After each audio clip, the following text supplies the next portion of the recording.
pessoas felizes e brilhantes, eu sou a Sarita e eu estou aqui com o Roberto. Olá, bom dia, boa tarde, boa noite, boa madrugada. E esse é o Depois do Sinal. Pim. E hoje, como vocês puderam notar, não temos a ilustre presença de Renan, porque, para variar, ele está super ocupado. Renan, homem dos problemas. E aí, enfim, a gente decidiu gravar sem ele mesmo, porque senão vocês vão ficar sem programa. Então, o tema de hoje é Doutor Gama. Doutor Gama, grande Doutor Gama, Sarita.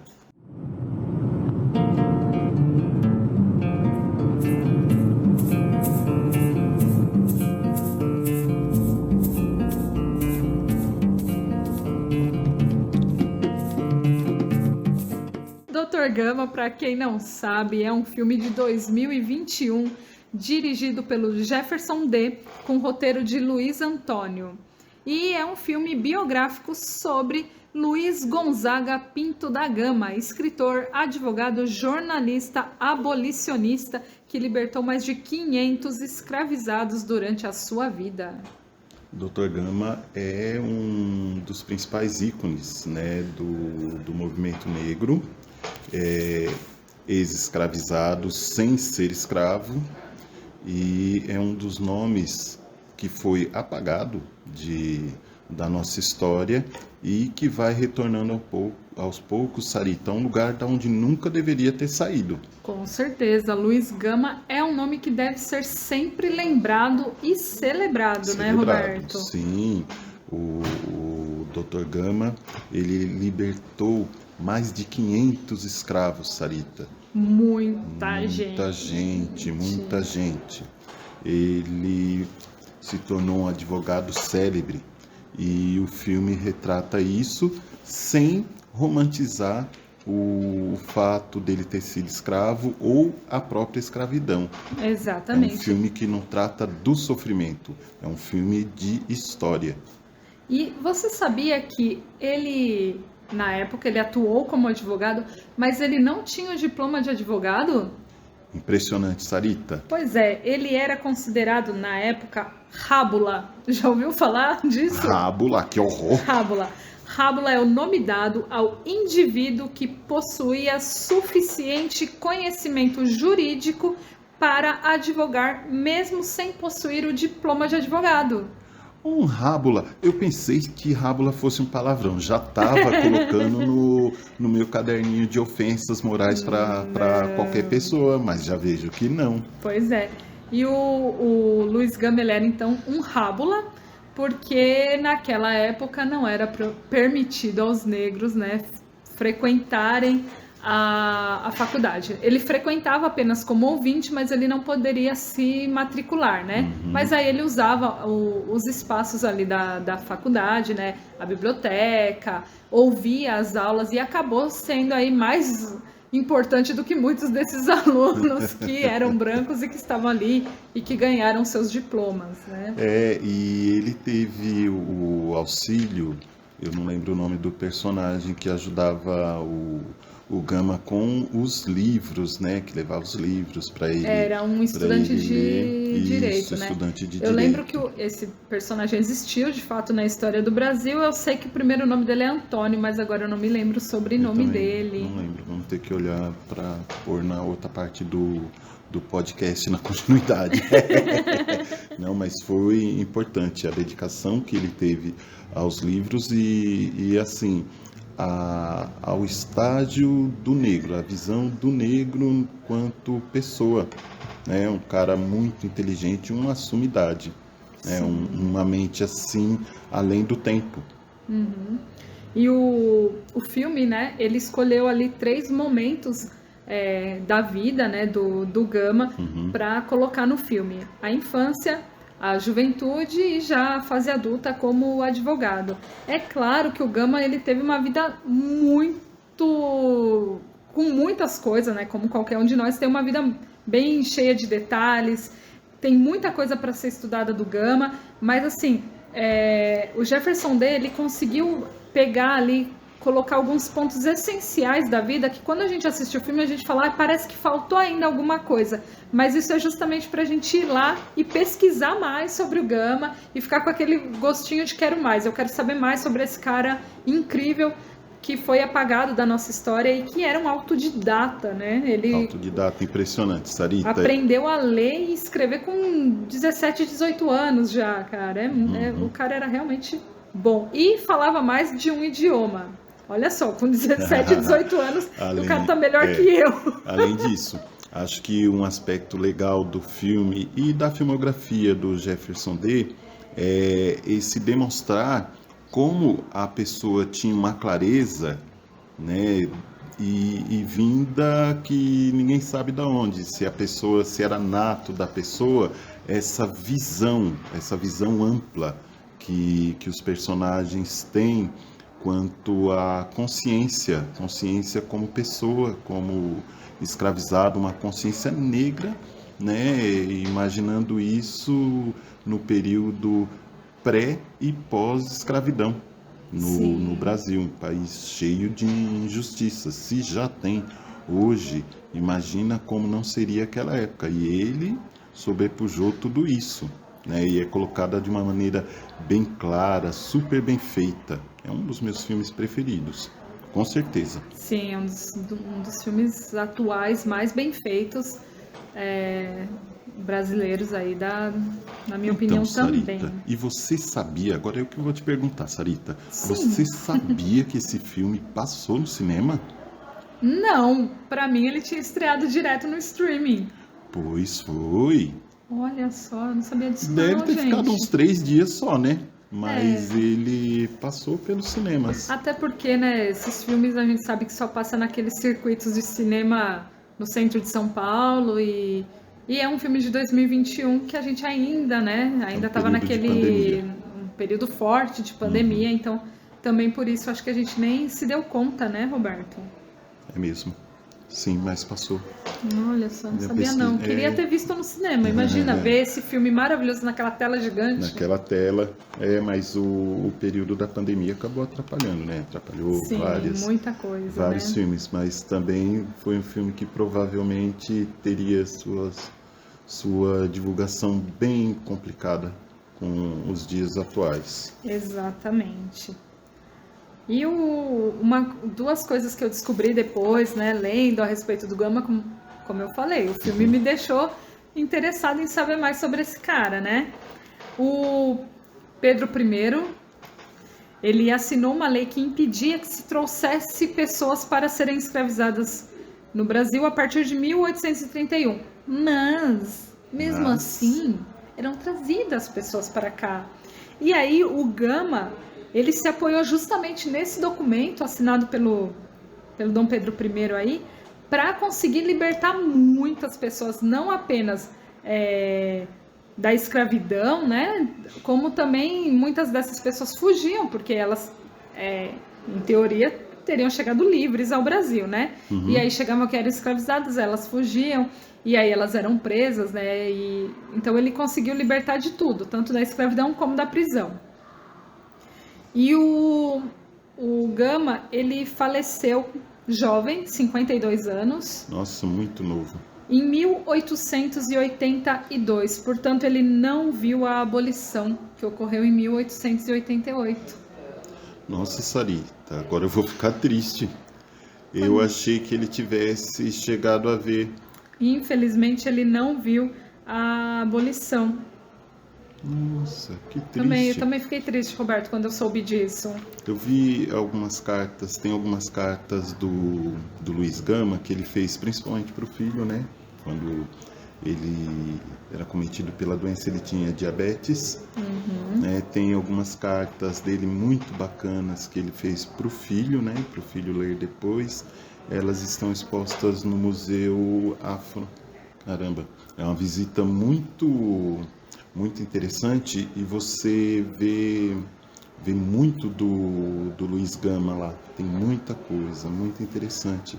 Sabendo que a pessoa foi vendido pelo pai, não sei se a gente já falou sobre isso. Ainda não falamos Então, sobre. ele foi vendido pelo próprio pai como escravo, né? Sendo que ele não poderia, porque ele era filho de uma africana, né? Livre, Então, uma africana livre, né? Isso.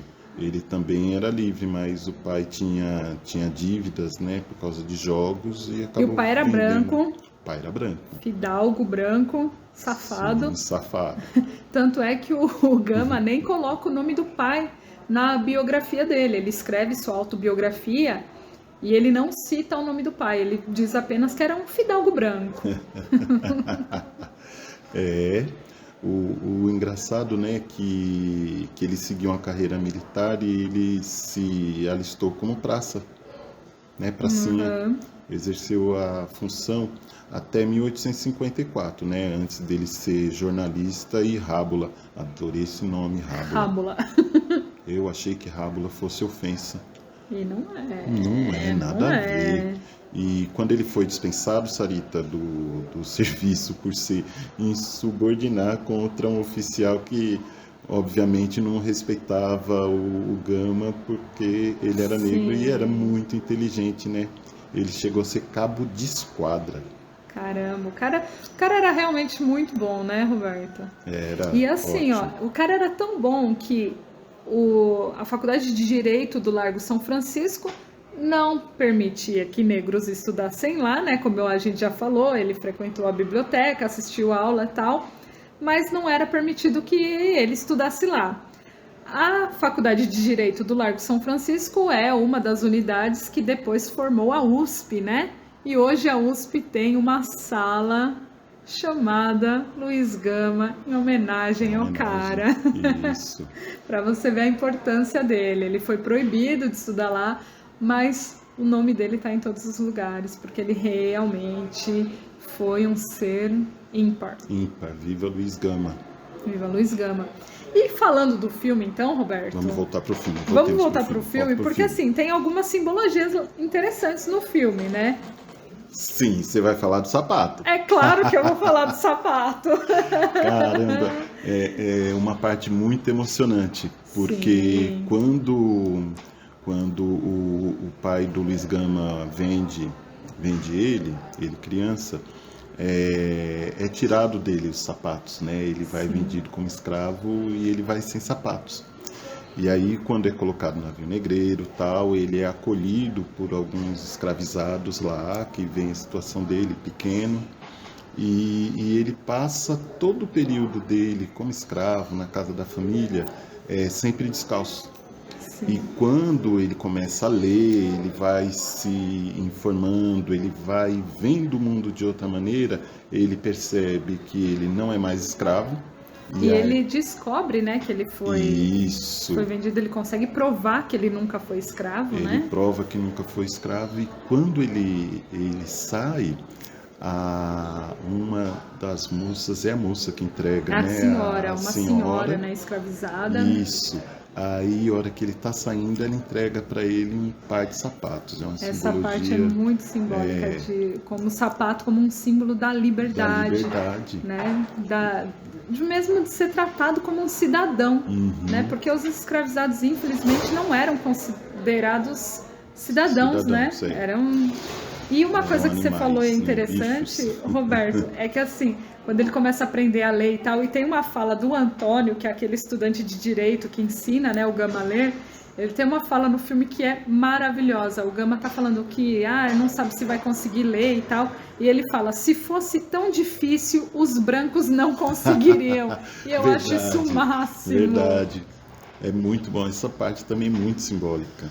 Sim, com Bacana certeza, demais. né? Eu sou fãzaço desse filme, Sarita. Com certeza. Fãzaço. E é interessante, né? O filme todo, Roberto, porque a gente vê a própria visão do Gama evoluindo, né? A gente vê que, assim, quando ele se coloca ali num lugar de destaque social e tal, ele não tem mais aquela percepção da luta dos escravizados, até que ele tem um contato direto com um grupo rebelde que o procura justamente para tentar libertar um rapaz que está preso porque acabou matando seu senhor ali, né? Isso. E na verdade, assim, tem esse questionamento de que será que o cara é realmente culpado, sendo que a atitude dele foi uma atitude feita teve uma motivação séria que eu não vou falar porque eu quero que vocês assistam o filme. E aí é a parte em que o filme passa para o tribunal. Então aí é a atuação do Gama como advogado e fazendo as pessoas virem a se colocar no lugar desse escravo. Né? Um trabalho de levar a empatia ao júri. E ele consegue com maestria. E aí a história vai se construindo o enredo nessa parte. Através desse discurso dele, né? Um discurso muito bonito, onde ele coloca a sua condição também. E ele fala, olha, nós vemos ali um homem preto, né, que cometeu um crime. Veja, ele não é porque ele é preto. Eu sou um homem preto. E aí ele fala, eu falo várias línguas, eu estudo. E coloca a situação, uma comparação de que não é o fato de ser preto e o fato do crime ter acontecido. Sim.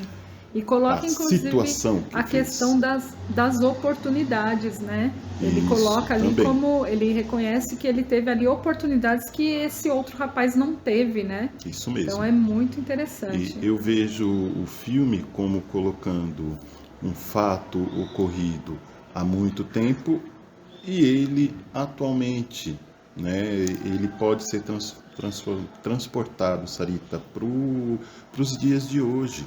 Sim. Né, na visão, as visões que muitos têm, a falta do estudo de procurar a informação, que é o que o filme prega bastante, de você ver, de você se informar. E o que a gente fala aqui, né?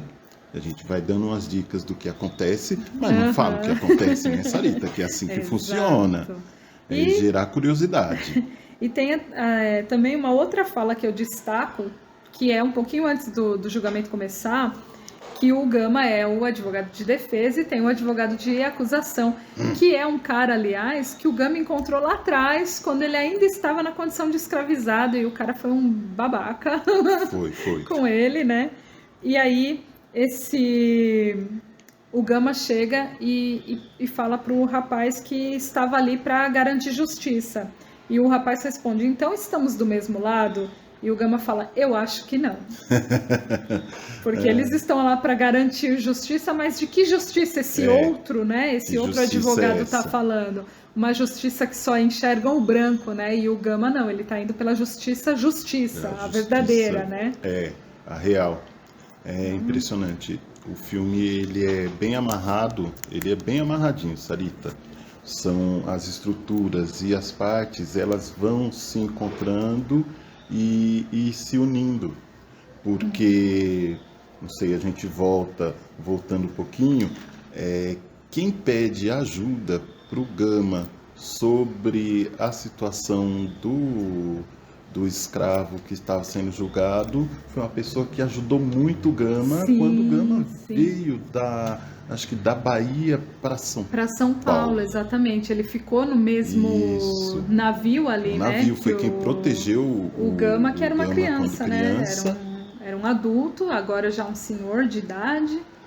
E o Gama se lembra, né? O Gama lembra dele. E é o que faz o Gama ir em auxílio a esse escravo, porque inicialmente ele não queria, porque ele achava que era uma questão de guerra, tal. Ele não tinha essa visão ampla.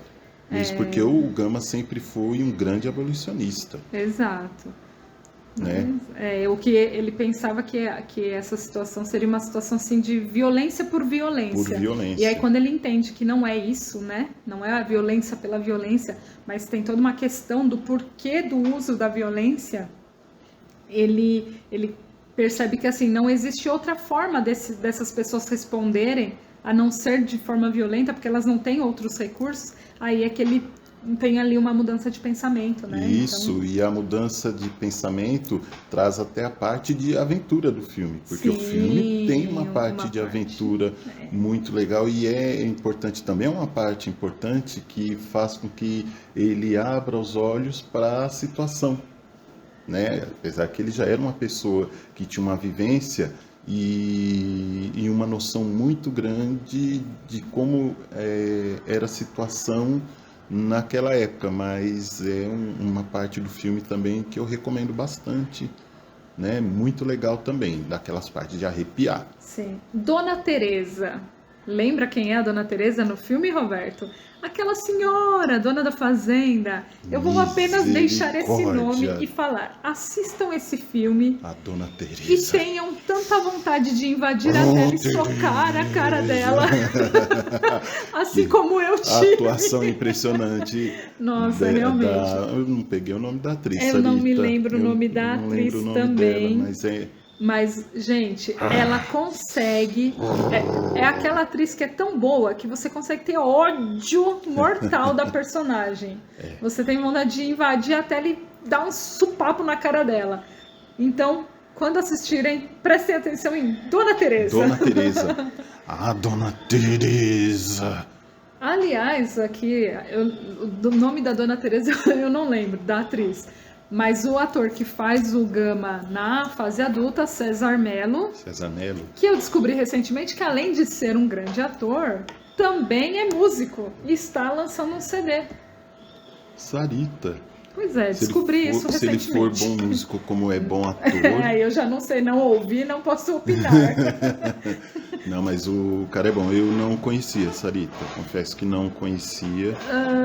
Como eu não assisto novela, quase que não vejo televisão assim, muito. O rosto dele não me era conhecia, não estranho. conhecia. Eu já acredito. Eu também não sou muito de acompanhar novela, mas eu acredito que ele já tenha feito alguma participação em alguma novela.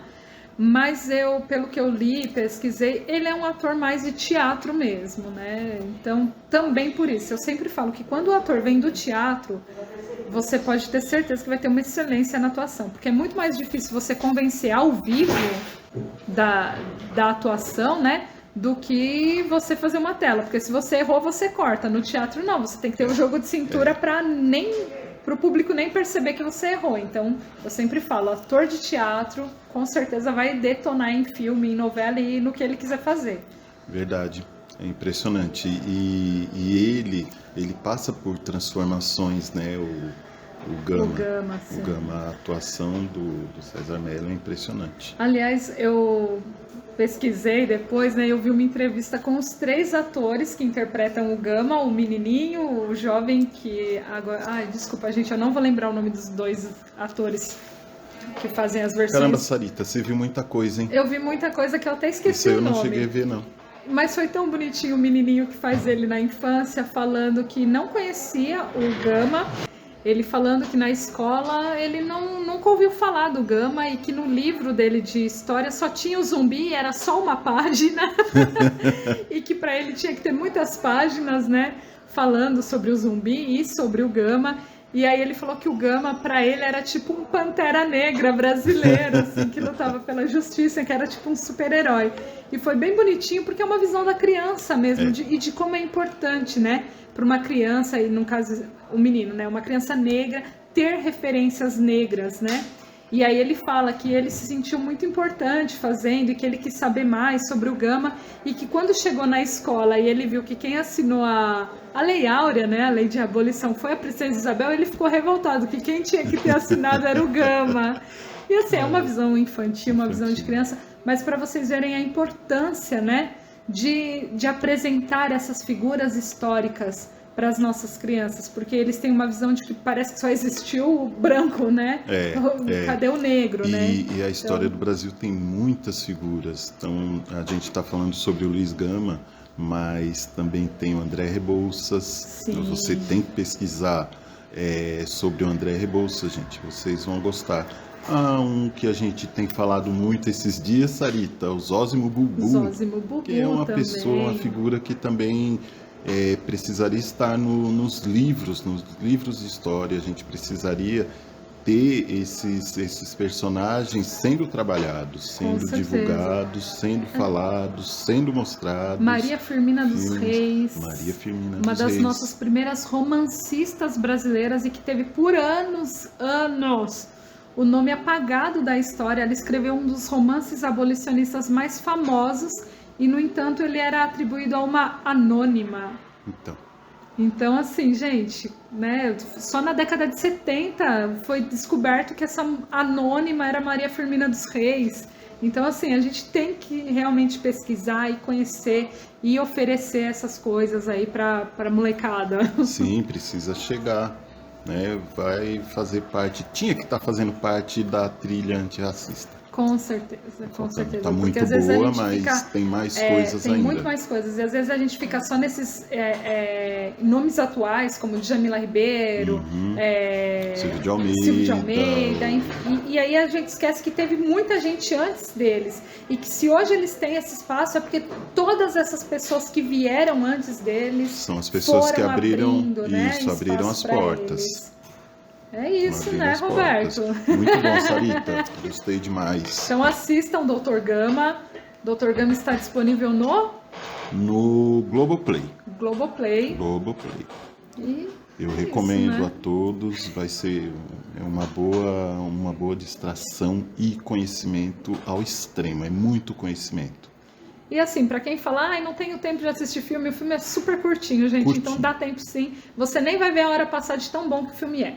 Sim, recomendo fortemente. É assim que fala? Recomendo fortemente. É isso aí. E tenho dito. Então é isso, gente. Assistam Dr. Gama, vocês não se arrependerão. Pesquisem sobre o Luiz Gama, vocês também não se arrependerão, tem muita coisa boa.